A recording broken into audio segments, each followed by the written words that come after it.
Suppose उपवर्गीकरण झालंय तर खूप मोठं काही असं नुकसान बौद्ध बांधवाचं होणार नाही, कारण बौद्ध बांधव असा प्रचंड मेहनत घेऊन पुढे आलेला आहे. कारण बाबासाहेबांनी आदेश दिला, शिका तुम्ही, देव बाहेर टाकून द्या, आपली एक बौद्ध सांस्कृतिक ओळख निर्माण करा, स्वाभिमान, ह्या सगळ्या गोष्टी त्याला म्हणजे ह्या सगळ्या प्रगतीला परिणाम करतात. बाबासाहेबांनी आदेश दिला, आम्ही ते सगळं केलं. बाबासाहेबांनी मातंग बांधवांच्या देखील परिषदा घेतल्या. त्यांनी त्यावेळेसच जर विचार स्वीकारला असता, म्हणजे व्यावसायिक चालत आलेले परंपरागत व्यवसाय सोडून, तर आज मातंग बांधवाची परिस्थिती फार वेगळी असती. बौद्ध समाज हा SC ला एक समूह मानतो, एक जीव मानतो, म्हणून तो मातंग जातीमधला आमदार असू द्या, चांभार जातीमधला असू द्या, वाल्मिकी जातीमधला, ते आमचे आहेत.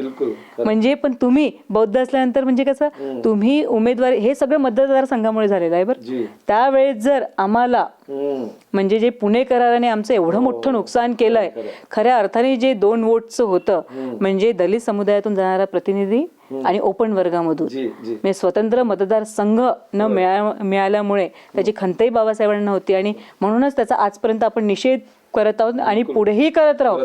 आणि स्वतंत्र मतदारसंघ आजच्या घडीला कसं लागू होणार, मला वाटते आपल्या संविधान तज्ज्ञांनी, कायदे तज्ज्ञांनी याच्यावरती लढा देऊन, विचार विनिमय करून, एक विचार करून, आता बाबासाहेबांनी जे अपूर्ण म्हणजे अपूर्ण स्वप्न त्यांनी सगळंच पूर्ण करून ठेवलेलं आहे, फक्त त्या अनुषंगाने आपल्याला लढा द्यायचा आहे. आणि बाबासाहेब स्वतःच म्हणतात की जोपर्यंत संविधान जिवंत आहे, समजून जा, तोपर्यंत मी जिवंत आहे. मेरे तस्वीर से ज्यादा मेरे विचारों पे चलो, क्योंकि ये लढाई सिर्फ और सिर्फ विचारों की है. म्हणून लढणं आपल्याला आवश्यक आहे. जिसकी जितनी संख्या भारी उसकी उतनी भागीदारी, म्हणजे तसं आपल्या वाट्यावर पण येऊ शकते. ह्यानुसार चालायला हवं राज्य सरकारने, पण तेलंगणा सरकार चाललं नाही ना.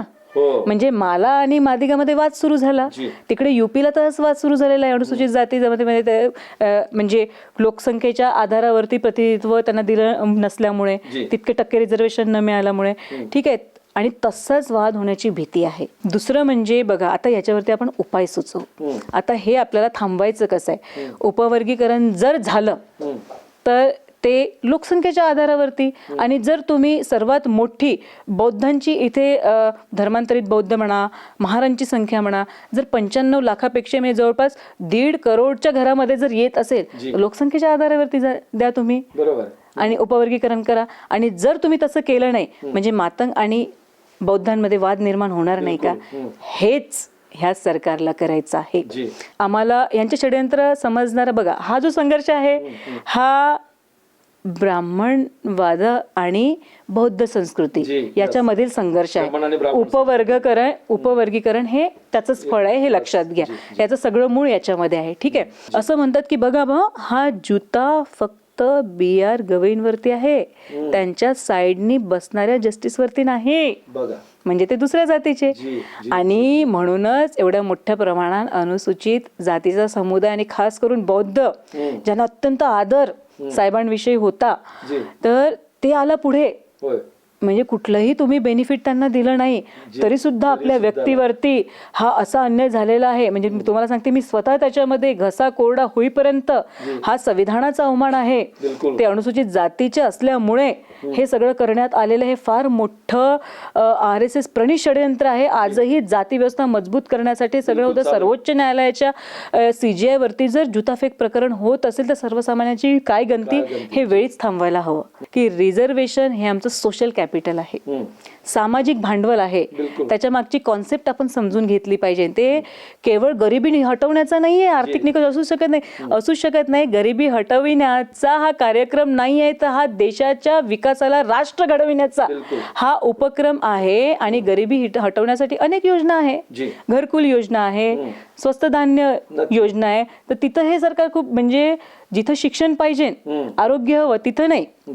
म्हणजे ह्या ज्या योजना तुम्ही राबवू शकता ना, पण आरक्षण हा सत्तेमध्ये आणि देशातील शासन प्रशासन संसाधनामध्ये मेन वाटा मिळावा हा उद्देश आहे. तर सरकार आपली पूर्णपणे फेलियर ठरलेलं आहे.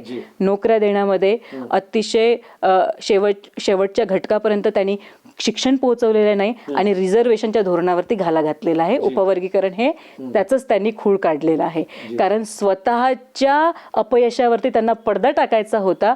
कुठलं एम्पॉवरमेंट त्यांनी कुठल्या अनुसूचित जातीचं केलेलं नाही आहे. रिझर्वेशन अजूनही पोहोचलेलं नाही आहे. बॅकलॉग भरून काढलेला नाही आहे. नॉट फाउंड सुटेबल डाटा म्हणतात, त्याचा यांनी एक डाटा आमच्यासमोर सादर करावा.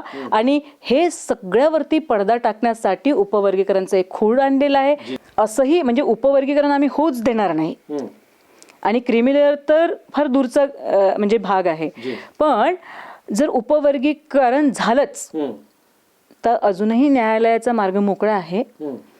ते डाटा जर तो बायस्ड असेल, लोकसंख्येच्या आधारावरती नसेल, तर अर्थातच येथील जे प्रतिनिधी आहे इंटेलेक्च्युअल ते नक्कीच सुप्रीम कोर्टमध्ये धाव घेतील.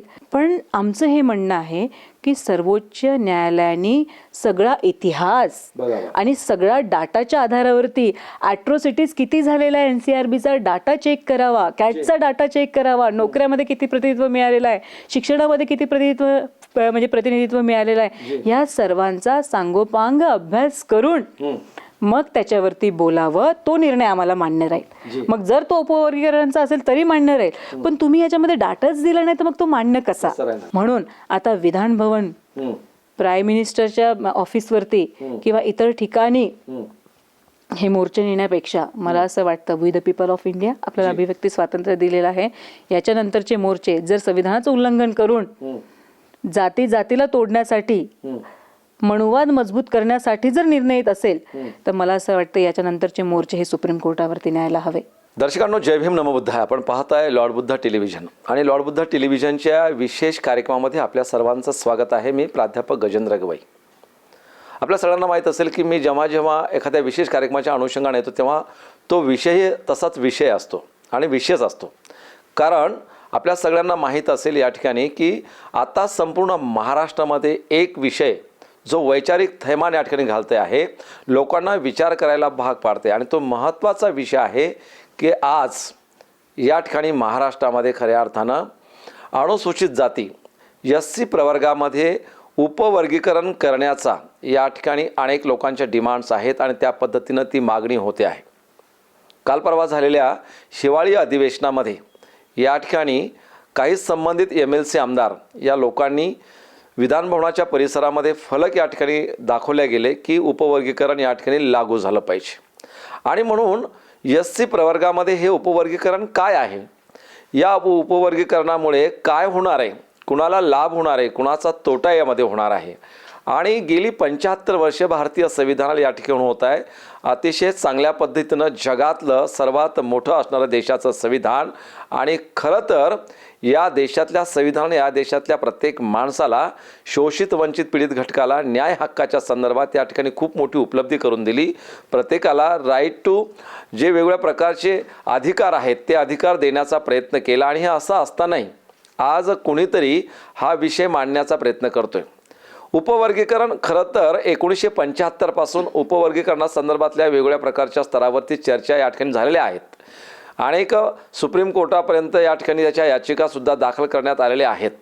परंतु आत्ता ह्या मितीला खऱ्या अर्थानं SC प्रवर्गामध्ये या ठिकाणी उपवर्गीकरण होण्याचं नियोजन होत आहे. इतरही प्रवर्ग आहेत, OBC आहे, ओपन आहे, ST आहे. या प्रवर्गामध्ये सुद्धा अशा पद्धतीची डिमांड किंवा अशा पद्धतीची मागणी का होत नाही? महाराष्ट्रामध्ये या SC प्रवर्गामध्ये 59 जाती आहेत. खरं तर या ठिकाणी आपण विचार केला बंधुजन तर या 59 जातीपैकी किती जातींनी या पद्धतीची डिमांड किंवा मागणी यापूर्वी केली? एकच एक जात या ठिकाणी का मागणी करते? कोण ह्यांना भूलथापा देत आहे? या एकंदरीत सगळ्याच गोष्टीवर आपण मांडणी करून घेण्याचा प्रयत्न करणार आहोत. आणि तेही एका तज्ज्ञ व्यक्तीकडनं ज्यांना कायद्याचा अभ्यास आहे, ज्यांना भारतीय संविधानाचा या ठिकाणी अभ्यास आहे. आणि म्हणून आज आपण अशा व्यक्तिमत्वासोबत आहे की ज्यांनी या विषयाला धरून खऱ्या अर्थानं आता महाराष्ट्र गव्हर्नमेंटला विचार करायला भाग पाडलेला आहे. आणि म्हणून ते आपण जाणून घेणार आहोत. तर आजच्या या विशेष कार्यक्रमामध्ये आपल्यासोबत ज्या व्यक्तिमत्वाला आपण सहभागी करून घेतोय त्या व्यक्तिमत्वाचं नाव आहे ॲडव्होकेट स्मिता कांबळे. ॲडव्होकेट स्मिता कांबळे गेल्या अनेक वर्षापासून या सामाजिक उत्तरदायीच्या अभिसरणामध्ये वेगवेगळ्या उपक्रमाच्या माध्यमातून विश्वरत्न बोधिसत्व डॉक्टर बाबासाहेब आंबेडकरांची विचारधारा समाजाभिमुख करण्यासाठी या ठिकाणी प्रयत्न करतायत. अनेक आंदोलनं, अनेक मोर्चे, अनेक डिमांड्स या ठिकाणी इथल्या शोषित पीडित वंचित घटकासाठी, महिलांच्या उत्थानासाठी सातत्याने करतायत. नागपूरच्या असणाऱ्या खंडपीठामध्ये किंवा या इथल्या सर्वोच्च या ठिकाणी उच्च न्यायालयामध्ये त्या ठिकाणी त्या प्रॅक्टिस करतायत. आणि एक कायदे तज्ज्ञ म्हणून, एक संविधान अभ्यासक म्हणून अशा अभ्यासकाच्या माध्यमातून तमाम जनतेला, आंबेडकरी जनतेला आणि या देशातल्या सर्वच लॉर्ड बुद्धा टेलिव्हिजनच्या दर्शकांना स्पेसिफिक उपवर्गीकरण काय आहे आणि कशा पद्धतीनं हे होण्याचा प्रयत्न होतो, या एकंदरीत सगळ्या गोष्टीची माहिती आपण जाणून घेत आहोत. आणि म्हणून लॉर्ड बुद्धा टी व्हीचा हा कार्यक्रम अतिशय महत्त्वाचा आहे. आणि म्हणून आपण आता जाणून घेऊया. ताई, तुमचं या ठिकाणी स्वागत आहे लॉर्ड बुद्धा टी व्हीच्या या विशेष कार्यक्रमामध्ये. आणि काल परवा तुम्ही विधानभवनावर समता सैनिक दलाच्या माध्यमातून जो मोर्चा काढला आणि त्यामुळे उभ्या महाराष्ट्रामध्ये नव्हे तर देशात तुम्ही आज चर्चेला आलेले आहात. आणि त्या अनुषंगानं आपण जाणून घेऊ इच्छितो लॉर्ड बुद्धा टी व्हीच्या दर्शकांसाठी की काय आहे हे उपवर्गीकरण, कशा पद्धतीची ही कन्सेप्ट आहे, कशी पुढे आली, एकदा तुमचा परिचय पण द्याल. हां, सर्वांना जय भीम, जय भारत, जय संविधान. मी ॲडव्होकेट स्मिता कांबळे, समता सैनिक दलाची राष्ट्रीय समन्वयिका आहे आणि उच्च न्यायालयामध्ये मी प्रॅक्टिस करते. बांधवांनो, उपवर्गीकरण आपल्याला समजून घ्यायचं असेल, उपवर्गीकरण एक्झॅक्टली काय आहे, आता गेली 1 वर्षापासून आम्ही ह्याच्यावरती कार्यरत आहोत. तर आम्हाला असं संशोधन आणि असं आम्हाला कळलंय की लोकांचा याच्यावरती अभ्यास कमी आहे. जो काही वर्गातील लोकांनी हा पॉइंट समजून घेतलेला आहे ते इंटलेक्च्युअल लोक आहे. अनेक तळागाळापर्यंत हा विषय अजून पोहोचायचा आहे.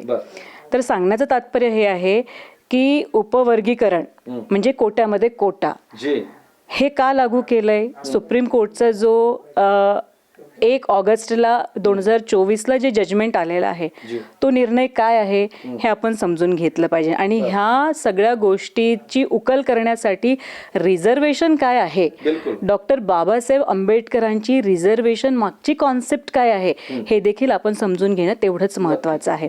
मी थोडंसं इतिहासामध्ये जाते, कारण कम्युनल अवॉर्ड म्हणजे जातीय निवाडा, राऊंड टेबल कॉन्फरन्स ह्या सगळ्या बाबी याला जुळतात. म्हणजे डॉक्टर बाबासाहेब आंबेडकरांनी जेव्हा एक असा घटक जो हजारो वर्षापासनं मेन स्ट्रीममध्ये नव्हता, ज्याला हक्क अधिकार नव्हते, शिक्षणाचा अधिकार नव्हता, सामाजिक दृष्ट्या मागासलेला होता, याच्यावरती अत्यंत सांगोपांग आणि तार्किक पद्धतीने अभ्यास करून त्याचं विश्लेषण केलंय. 1911ची जे सर्वात आधी जनगणना झाली, तुम्हाला माहिती असेल, ब्रिटिश कालीन, आणि ती जनगणना व्हावी हे आगा खाननी म्हटलं होतं. म्हणजे आगा खाननी ब्रिटिश सरकारला सांगितलं एक असा समुदाय आहे जो हिंदूपासून वेगळा आहे, म्हणजे त्यांच्या रूढी, परंपरा, चालीरीती आणि अनटचेबिलिटी हा घटक त्यांच्यामध्ये आहे, म्हणजे स्पर्शाचा विटाळ, ठीक आहे, त्यांची उपासना, श्रद्धा, याच्यामध्ये जो एक अशी व्यवस्था आहे जी यांना म्हणजे यांना शामिल करून घेत नाही. तर यांची जनगणना व्हायला हवी. तर तेव्हा म्हणजे त्यावेळेस ती जनगणना झाली. तर ह्या सगळ्यांचा अभ्यास करून डॉक्टर बाबासाहेब आंबेडकरांनी जो जातीय निवाडा म्हणजे ह्या सगळ्या बाबी, आता ह्या समूहामध्ये आणणारा वर्ग कुठला असायला पाहिजे. मी तुम्हाला एक सांगते की आरक्षण हे जातीवर आधारित नाही आहे, बरं, ते समूहावरती आधारित आहे. हे आपण लक्षात घेतलं पाहिजे. कारण बाबासाहेबांनी देखील याची जे व्याख्या करताना म्हटलेलं आहे, समूह म्हणजे डिप्रेस क्लास, अनटचेबिलिटी असे बाबासाहेबांनी शब्द वापरलेले आहे. त्याच्या मागे देखील एक फार मोठा असा अभ्यास होता. ह्याचा अभ्यास सुप्रीम कोर्टाने, माननीय सर्वोच्च न्यायालयाने जो निर्णय दिला, तर ह्या गोष्टीचा अभ्यास न करता निर्णय दिला असं मला वाटतं. म्हणजे जो 565 पेजेसचं जे जजमेंट आहे, जे आम्ही ते जजमेंट वाचलेलं आहे, त्यामध्ये अनटचेबिलिटी, डिस्क्रिमिनेशन जे ह्या समुदायासोबत झालेला आहे, हा वर्ड जो 565च्या जजमेंटमध्ये खास करून जे BR गवई आहे, म्हणजे 7 जजेसचं बेंच बसलं होतं, BR गवईने सरांनी जे 280 पेजेसचं जजमेंट दिलेलं आहे, 281 पेजेसचं. तर त्याच्यामध्ये अनटचेबिलिटी डिस्क्रिमिनेशन हा वर्डच आलेला नाही आहे आणि हा आधार आहे रिझर्वेशनचा. तर बाबासाहेबांनी कसं केलेलं आहे की हा एक क्लास आहे, म्हणजे कास्ट नाही, हा एक क्लास आहे आणि तो होमोजिनस आहे. म्हणजे बघा, कॉन्स्टिट्यूशन असेंब्लीमध्ये बाबासाहेबांनी जे 341 आर्टिकल दिलेलं आहे त्याचं एक्सप्लेनेशन करताना आणि त्यावेळी देखील रिझर्वेशनवरती म्हणजे एक वेगळ्या दृष्टिकोनातून, अरे यांना स्पेशल प्रिव्हिलेज मिळालेलं आहे, यांना म्हणजे स्पेशल तरतूद त्यांच्यासाठी म्हणजे करून दिलेलं आहे. तेव्हा बाबासाहेबांनी अत्यंत समर्पक अशी उत्तरं दिली. त्यांनी म्हटलं की बघा, हे जे रिझर्वेशन आहे हा एक होमोजिनियस समुदाय आहे. म्हणजे याची एक होती भावना की हा अनेक जातीचा समूह जर एकत्रित येईल तर यांच्यामध्ये जाती अंताची देखील भावना याच्यामध्ये होती. जाती अंत कसा कमी करता येईल आणि एक जिन्सी समानतेची भावना कशी रूढ करता येईल, बळकट करता येईल, हा फार मोठा व्यापक दृष्टिकोन त्यांचा होता. याही पुढे जाऊन बाबासाहेब म्हणतात की बघा, रिझर्वेशन म्हणजे हे देशाच्या विकासाचं साधन आहे आणि हा देशाच्या विकासाचं साधन असल्यामुळे जो हजारो वर्षापासून गावकुसाबाहेर ठेवलेला जो समुदाय, आता मी फक्त अनुसूचित जातीबद्दल बोलत आहे, ठीक आहे, ST अजून जनजातीवरती यायचीच आहे, तर हा समुदाय एकत्रित करून यांचा विकास करणं म्हणजे देशाचा विकास. आता ज्यांनी बेनिफिट्स घेतलेले आहे ते काही फक्त स्वतःचा सुधार थोडी, त्यांच्या माइंडचा जो आहे म्हणजे त्यांची जी बुद्धिमत्ता आहे, त्यांच्या बुद्धिमत्तेचा कसाचा फायदा हा देशाला मिळणारच आहे. पण प्रश्न असा आहे बांधवांनो की 75 वर्षापासनं म्हणजे संविधानाचं मध्ये जो रिझर्वेशन आहे हे एक छोटं टूल आहे बरं, पण येथील व्यवस्थेने येथील मनोवादी व्यवस्था अधिक बळकट करण्यासाठी रिझर्वेशनला कशी हानी पोचवायची, संभ्रम निर्माण करायचा इतर जाती जनजातीमध्ये आणि त्याला बदनाम कसं करायचं, ही जी स्ट्रॅटेजी 75 वर्षापासून चालत आलेली आहे बरं. आणि ह्याचाच परिणाम म्हणून जे 1975ला सर्वात आधी जी केस आलेली आहे तेव्हापासून हे उपवर्गीकरणाचं खूळ सुरू झालं. हा त्याचा आधार आहे, हे म्हणजे मूळ आहे, इथून सुरुवात झालेली आहे. तर पंजाबची स्टेट ऑफ पंजाबची जेव्हा केस, त्यावेळेस काँग्रेसचं सरकार, काँग्रेसचे मुख्यमंत्री आणि वाल्मिकी म्हणजे तिथे 2 अनुसूचित समुदायामध्ये वाद सुरू होता आणि एक समुदायाने काँग्रेसकडे यावं म्हणून त्यांना रिझर्वेशन अधिक द्यावं म्हणून ती केस पहिल्यांदा सुप्रीम कोर्टमध्ये आली. पण 1996ला जे EV चिन्हाचं म्हणजे जी केस आली आणि 2004ला त्याला चॅलेंज करण्यात आलं होतं. तर जे EV चिन्ह याच्या केसमध्ये सांगण्यात आलं की म्हणजे पंजाब गव्हर्नमेंटने सांगितलं की हा जो समुदाय आहे अनुसूचित जातीचा हा होमोजिनियस नाही आहे, हा वेगळा आहे, हेट्रोजिनियस आहे, हा विभक्त आहे. तर मग ह्यांचा म्हणजे एका जातीत खूप पुढारलेला आहे, त्यांचा विकास झालेला आहे, बाकी इतर जाती हा अजूनही मागास आहे, त्यांचा विकास झालेला नाही. तेव्हा 1996ला खंडपीठाने सर्वोच्च न्यायालयाचा एकच प्रश्न त्यांना केला की जर त्यांचा विकास झाला नाही तर तुम्ही त्यांच्या विकासासाठी राज्य सरकारने काय केलेलं आहे, कुठली भूमिका घेतलेली आहे. म्हणजे जर त्यांच्या गावामध्ये एखादी जर जमात, एखादी जात अत्यंत मागास असेल शिक्षणामध्ये, मग तुम्ही त्यासाठी शाळा का खोलल्या नाहीत सरकारी, त्यांना त्यांच्यासाठी विकासाच्या योजना का राबवलेल्या नाही. आरक्षण असंच तर मिळणार नाही ना, शिकल्यानंतर आरक्षणचं बेनिफिट मिळेल. तर हा आदेश राज्य सरकारला दिला आणि ती मग पिटिशन फेटाळून लावली. त्याच्यानंतर मग जे 2004चं जे जजमेंट आहे त्याच्यामध्ये स्पष्टच केलं मग सुप्रीम कोर्टनी, ते 5 जजेसचं खंडपीठ बसलं होतं आणि त्याच्यामध्ये स्ट्रिक्टली सांगितलं की उपवर्गीकरण हे अनकॉन्स्टिट्युशनल आहे, नंबर 1. आणि हा जो वर्ग आहे हा एक जिन्सी आहे, एक जीव आहे, याला वेगळं करू शकत नाही. जर केलं तर ते आर्टिकल 341चं 342चं उल्लंघन होईल, 342 जनजातीसाठी, ST साठी. तर हे सांगितलं असताना सुप्रीम कोर्टचं जजमेंट बघा कसं फिरवलं. नंतर 2011ला पुन्हा केस आली याला आव्हान देणारी, दविंदर सिंग, आणि त्या केसमध्ये जवळपास 2019ला 18 की 19ला त्याची पहिली सुनवाई झाली. मग त्यामध्ये पुन्हा मुद्दा हा चला उपवर्गीकरणचा. उपवर्गीकरण असायला हवं. म्हणजे हेच की आमच्या म्हणजे एकाच जातीला किंवा काहीच जातीचा विकास झालेला आहे, काही जातीपर्यंत रिझर्वेशनच मिळालेला नाही, हा आधार घेऊन. बरं, असं नाही की ते अनेक कोर्टमध्ये केसेस पेंडिंग असताना नेमकी तीच केस का काढावी.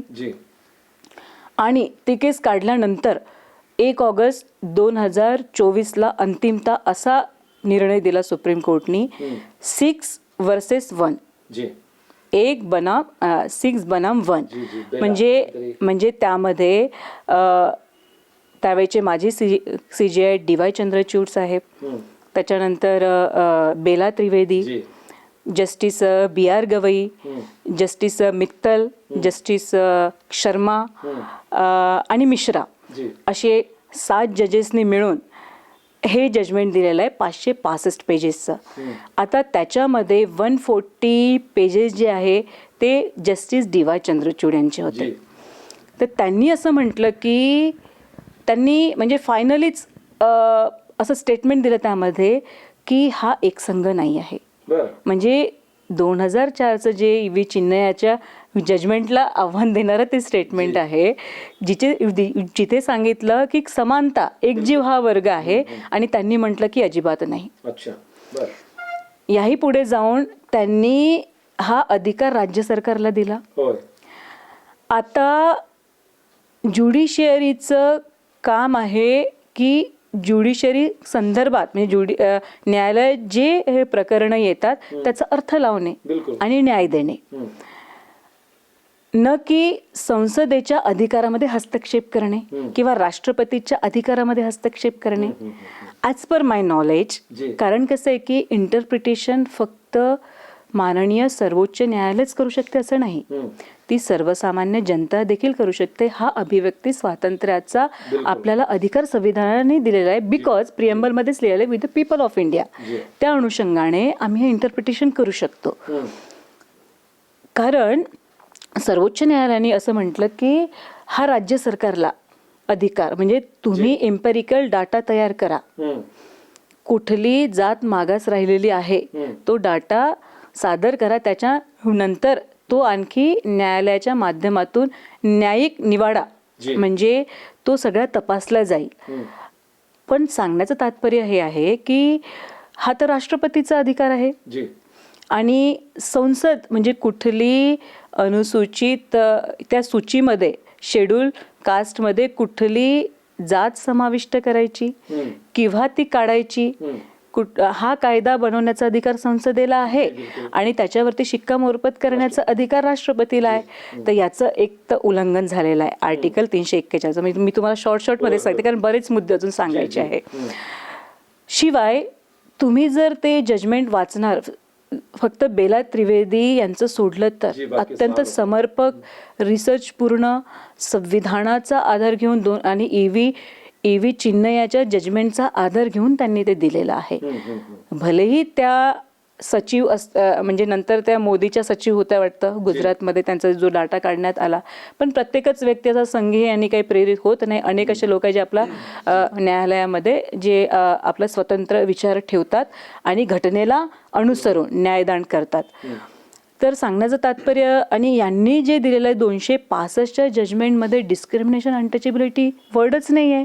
आणि कुठल्या आधारावरती तुम्ही उपवर्गीकरण मागता, कुठल्या जातीला लाभ झाला तो आधार देखील तुम्ही घेतलेला नाही आहे, तो डाटा देखील तुम्ही त्या ठिकाणी नमूद केलेला नाही आहे. म्हणजे अत्यंत चुकीचं आहे, असं चुकीचं म्हणजे अयोग्य आहे. आता पण तो सर्वोच्च न्यायालयाचा निर्णय आहे, त्याच्यामुळे तो मान्य करणे संपूर्ण देशाला अनिवार्यच आहे. BR गवई साहेबांची त्यामध्ये मोठी भूमिका आहे. तर त्यावेळेस आपण बोलू शकत नव्हतो कारण तेव्हा ते जस्टिस होते आणि नंतर चीफ जस्टिस, पण आता बोलू शकतो कारण ते माजी न्यायाधीश झालेले आहे. त्याच्यामुळे प्रत्येक म्हणजे याला इंटरप्रिटेशन करायचं, त्यांचं ते योग्य की अयोग्य हे सांगण्याचा आता अधिकार आहे. तर बघा, सुप्रीम कोर्ट जर म्हणजे अशा पद्धतीचं जजमेंट देत असेल, एका मुलाखतमध्ये स्वतः B.R. गवई साहेबांनी, बघा हे काही एका व्यक्तीवरती टीका नाही आहे हां, किंवा ते खूप अप्रिय आहे असंही नाही आहे. इथे व्यक्तीचं मूल्यांकन होतच नाही, इथे निर्णयाचं मूल्यांकन होत आहे. आणि जर तो निर्णय 35 कोटी जनतेचं नुकसान देणारा असेल आणि समीक्षा करण्याचा अधिकार देखील म्हणजे घटनांनीच दिलेला आहे, त्याच्यामुळे समीक्षा ही व्हायलाच पाहिजे की हा निर्णय कसा अयोग्य आहे. तर म्हणजे फक्त सुप्रीम कोर्टच सर्वोच्च नाही, संविधान सर्वोच्च आहे, बरोबर. आणि संविधान या सगळ्यांना जन्म देतं, म्हणजे मंत्रिमंडळ असो, राज्यसभा, लोकसभा, प्रधानमंत्री, मुख्यमंत्री, चीफ जस्टिस, न्यायालय, हे या सगळ्यांना जन्म देणारा, म्हणजे जन्म देणारा हा महान असतो जन्म घेणाऱ्यापेक्षा, राईट ना. तर त्याच अनुषंगाने त्या संविधानाच्या आर्टिकल्सचं, प्रत्येक आर्टिकलचं प्रोटेक्शन करण्याची जबाबदारी ही सुप्रीम कोर्टची असते. जर एवढ्या मोठ्या प्रमाणात जर उल्लंघन झालं असेल तर मला वाटतं हा विचार करण्यासारखा भाग आहे. नंबर 1, आता समोर जाऊन ती काही क्रिमिलेअरची केस नव्हती, ठीक आहे, पण क्रिमिलेअर आलं कुठून, मग कुठे क्रीम झाले तर लोक, ह्या त्या जजमेंटमध्ये सूचना दिलेल्या आहेत, जेव्हा की हा क्रिमिलेअरचा मुद्दाच नव्हता. हे टोटली अनकॉन्स्टिट्युशनल आहे. स्वतः बाबासाहेबांनी क्रिमिलेअर नाकारलंय, म्हणजे कुठेच म्हटलेलं नाही. म्हणजे आता आपण बाबासाहेबांपेक्षा हुशार आहोत का, विद्वान आहोत का, ठीक आहे. आता उरला प्रश्न की केंद्र सरकारने तर कधी म्हटलं नाही क्रिमिलेअर करायचं, का नाही म्हटलं, हा देखील आपण त्याच्या मागची भूमिका जाणून घ्यायला पाहिजे. कारण केंद्र सरकारला माहिती होतं क्रिमिलेअर आणि उपवर्गीकरणाचा जर आपणच मुद्दा घेतला केंद्र सरकारने तर प्रचंड मोठ्या प्रमाणात सरकारच्या विरोधी वातावरण निर्माण होईल, जनाक्रोश होईल, जनविरोधी जनमानसामध्ये आपल्या विरोधी भूमिका होईल. म्हणून त्यांनी कुणाकडून हे करून घेतलं, सगळ्यांनाच माहित आहे. आता ते सगळं, आता जनतेला ह्या सगळ्या गोष्टी काही लपून राहिलेल्या नाही आहे. तर सुप्रीम कोर्टकडनं हा निर्णय, म्हणजे ॲज पर माय नॉलेज, माय रिसर्च, हा निर्णय करून घेण्यात आलेला आहे. एका इंटरव्ह्यूमध्ये स्वतः B.R. गवई साहेब म्हणतात की जो अयोध्येच्या राम जन्मभूमीमध्ये आलेला जो निर्णय D.Y. चंद्रचूड यांनी दिलेला आहे तो घटनाबाह्य आहे. मग उपवर्गीकरणच्या संदर्भात मुद्दामून ही केस पुढे पेंडिंग असणारी केस तुम्ही पुढे आणता, राईट. म्हणजे तुम्ही कुणाला घाबरून आहात, मग इतकी हिंमत नाही का तुमच्यामध्ये संविधानाचं प्रोटेक्शन करण्याचं आणि जनतेच्या हक्क अधिकाराची सुरक्षा करण्याची, ठीक आहे. दुसरं म्हणजे आता याचा परिणाम बघा कसा आहे ते. आता त्या निर्णयामध्ये आणखी अशा बऱ्याचशा गोष्टी आहेत, काही लाईन्स एक मुद्दा थोडा क्लिअर करून द्या माझा पण, म्हणजे सगळ्या लोकांचाच तो मुद्दा आहे. संविधानाच्या आर्टिकल 341 नुसार SC प्रवर्गाला या ठिकाणी आरक्षण त्याचं त्या ठिकाणी दिलेलं आहे. आणि आता महाराष्ट्राचा जेव्हा आपण विचार करतो तर महाराष्ट्रामध्ये 341 किंवा SC प्रवर्गामध्ये इथे 59 जाती आहेत. गेली 75 वर्ष झाला हे 59 जातीसाठी आरक्षण जे आहे 13%. शिक्षणामध्ये आणि नोकऱ्यामध्ये हे खुलं आहे, बरोबर आहे. म्हणजे असं काही कुठं बंधन नव्हतं व 59 जातीपैकी ह्या एकाच जातीनं पुढे आलं पाहिजे किंवा त्याच जातीनं ते एज्युकेशन घेतलं पाहिजे किंवा नोकऱ्यामध्ये त्यांनी पुढे आलं पाहिजे, असं काही कुठलं कोणाला बंधन नव्हतं. मग आता हे जाणून बुजून इतर जातींच्या किंवा इतर लोकांच्या लक्षामध्ये खरं तर म्हणजे स्पेसिफिक एक मातंग समाज सोडला तर बाकीच्या कुठल्या जातीचं कुठले डिमांड आम्ही ऐकत नाही किंवा कुणी तिथे पुढे पण येत नाही. चर्मकाराची मुलं मेडिकल लाईनपासून सगळ्याच याच्यामध्ये आरक्षणाने येत आहेत, सगळेजण शिक्षण घेत आहेत, सगळे स्कॉलरशिपचा लाभ घेत आहेत. आणि मातंगातील अनेक लोक बिचारे वेगवेगळ्या पदावर पोस्टिंगवरती आजही आहेत, ते करतायत आणि ते भोगतायत आणि त्याच्यामध्ये पण एक चांगल्या प्रकारचा प्रोग्रेस आहे. फक्त एवढं प्रमाण कमी जास्त राहू शकते. आणि मग एकदमच एकाच या जातीला घेऊन हा अट्टास का आहे, एकाच जातीला असं का वाटतं की आता काल परवा आपण पाहिलं की अधिवेशनामध्ये सुद्धा मातंगाचा या ठिकाणी पिवळे ध्वज घेऊन वगैरे या ठिकाणी प्रचंड या ठिकाणी मोर्चा काढण्याचा प्रयत्न केला गेला आणि तिथे ती डिमांड किंवा ती मागणी मागण्याचा प्रयत्न केला. हे असं का वाटतंय? अत्यंत योग्य आणि अगदी बरोबर आणि तार्किक प्रश्न तुम्ही विचारलेला आहे. याचं मी एकाच वाक्यामध्ये उत्तर देईल. मातंग बांधवांनी हे समजून घ्यावं, 59 जाती महाराष्ट्रामध्ये अनुसूचित जाती, त्यापैकी 58 जातीची मागणीच नाही उपवर्गीकरणची, एकाच याची आहे. आणि मातंग बांधवांनी थोडा जर आणखी खोलवर जाऊन जर अभ्यास केला, म्हणजे त्यांच्या नेते मंडळीला वगळून तर हा उपवर्गीकरणाचा निर्णय हा सत्यानाश करणार आहे. मॅडम दुसरं असं एक जोडतो पुन्हा, म्हणजे याच्यामध्ये शासनाच्या वतीनं पण जी काही एक स्तरीय सदस्य समिती नेमली गेली, त्याच्यामध्ये एकच मॅडम ती कोण होती हे आपल्याला माहिती आहे, बिदर समिती.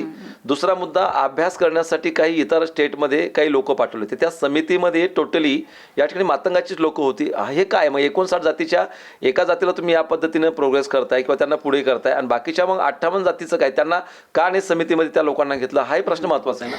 अगदी बरोबर गजेंद्र दादा. म्हणजे ही काही एक साईड जात असणारी आहे का समिती? म्हणजे तुम्ही 58 जातीच्या जे त्यांचं प्रतिनिधित्व करतात, जे कार्यकर्ते असेल, त्यांचं तुम्ही मतच घेतलं नाही. समिती नेमताना तुम्ही आपल्या पद्धतीने करून टाकलं सगळं काही, आणि जसं सुप्रीम कोर्टचं आलं तसं तुम्ही इकडे डिक्लेअर केलं की आम्ही हे करणार. सप्टेंबरमध्ये तो येणार होता, तर आणखी वेळ मागितला. एम्पेरिकल डाटा म्हणजे क्लिअर डाटा, ठीक आहे, एक्झॅक्ट डाटा, तो मिळवणं इतकं काही साधं नाही आहे. इतके वर्ष झालं रिझर्वेशन इन प्रमोशनची केस तर पेंडिंग आहे.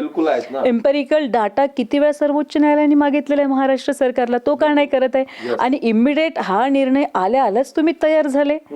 म्हणजेच एक विशिष्ट व्यवस्थेने प्रभावित असणारा हा निर्णय नंबर 1.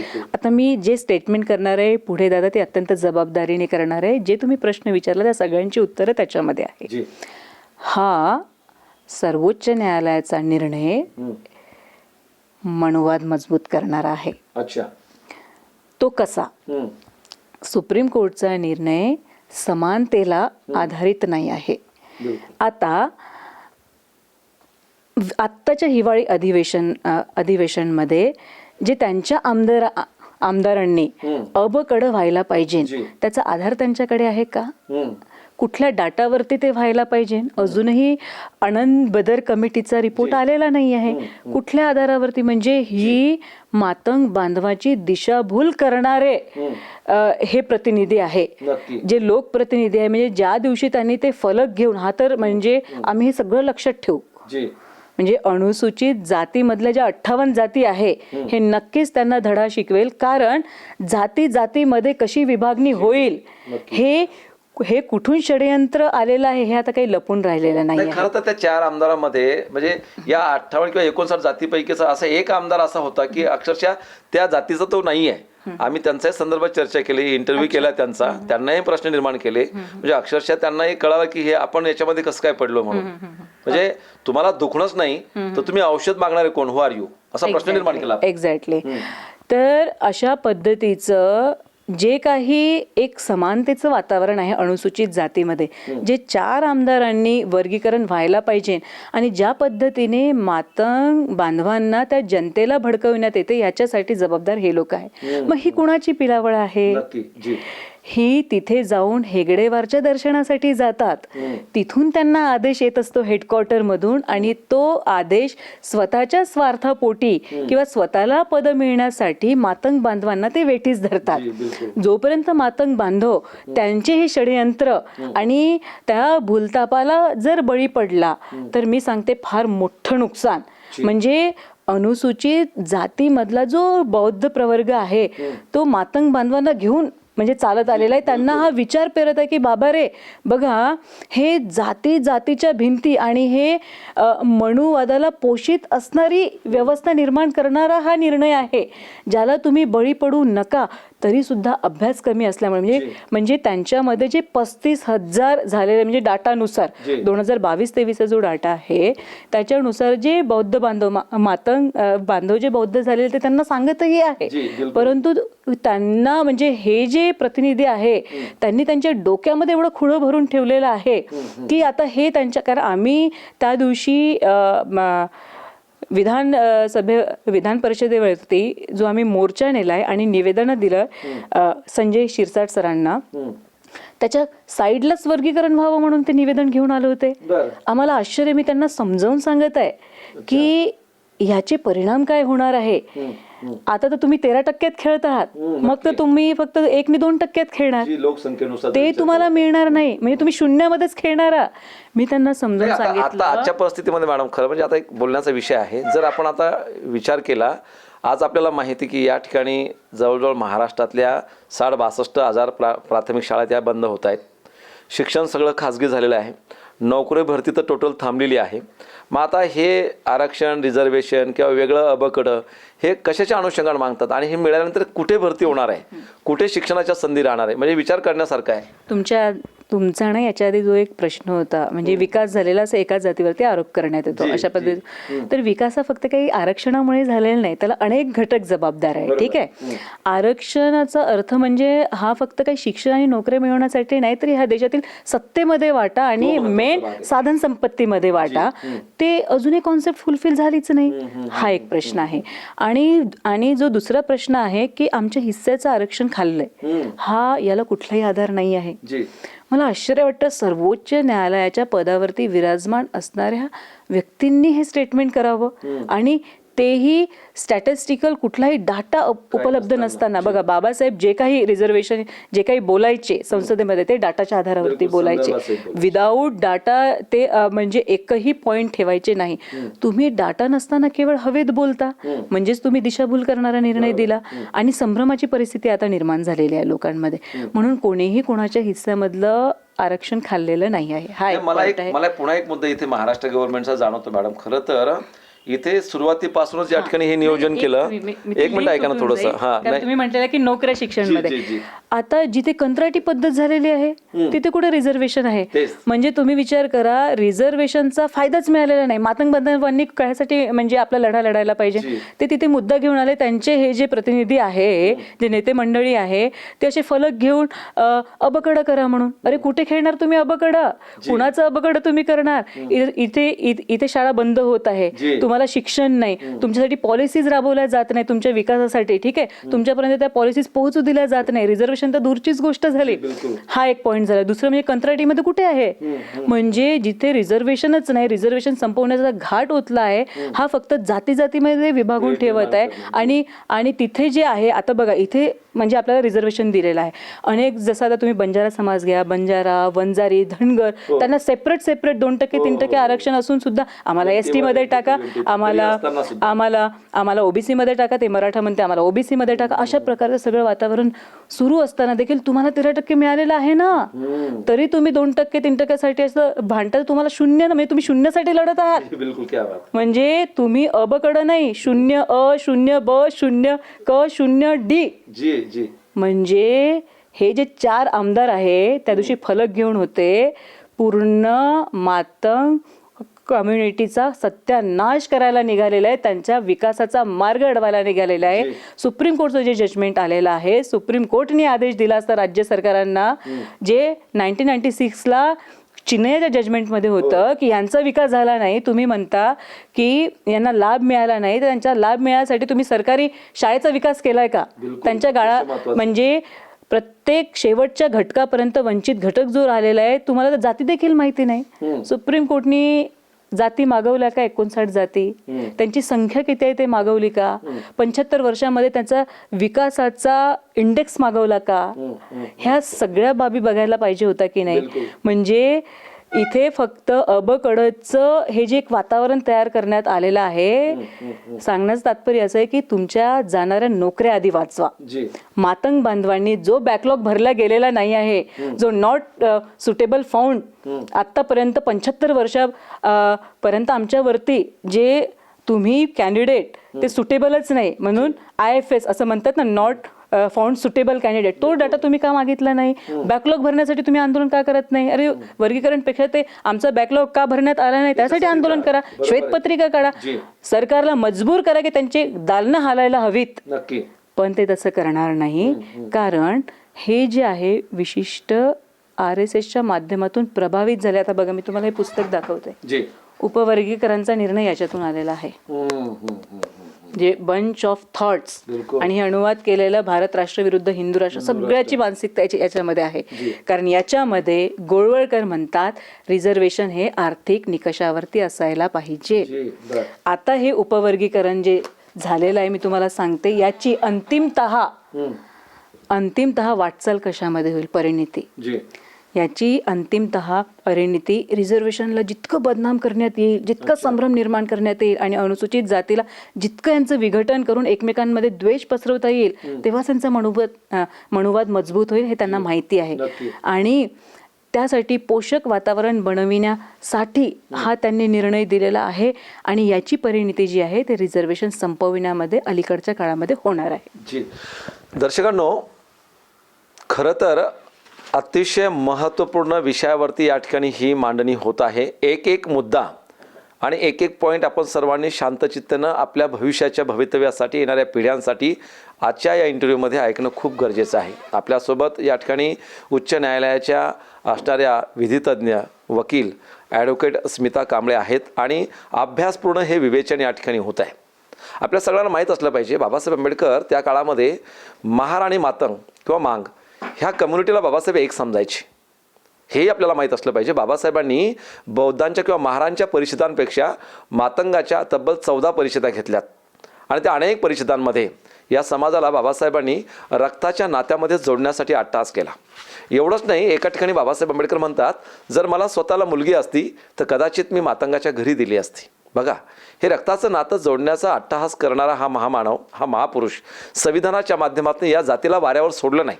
खरं तर गावकुसामध्ये किंवा गावखेड्यामध्ये गावगाड्यामध्ये मातंग समाजाला हक्काचा व्यवसाय, तो गावाच्या जवळ गावकऱ्यांच्या जवळ, कारण वाजवण्याचं काम, केरसुनी बांधण्याचं काम हे हक्काचं असताना पण एक हा बाबासाहेबाचा समाज जो महार कम्युनिटी हा गावकुसाच्या बाहेर, तरीसुद्धा गावाचं संरक्षण करणाऱ्या, गावाच्या शिवांची, गावाच्या शेतरस्त्याची, गावाच्या सातबाऱ्याची इत्तमभूत माहिती करणारा हा रक्षणकर्ता.